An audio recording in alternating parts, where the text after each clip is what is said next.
Linje R70 til Lundamo klokka 18:00. Kommer nå på spor 1. Nå kommer toget igjen. I dag skal jeg til Lundamo.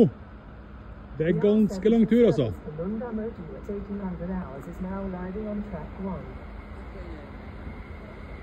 Dette kommer til å bli bra, altså.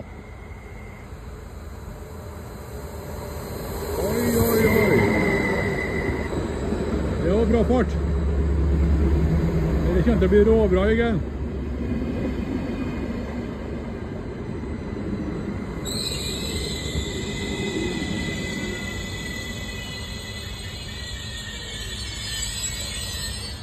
Ja, det må jeg være fornøyd med, altså. Og så tar den der.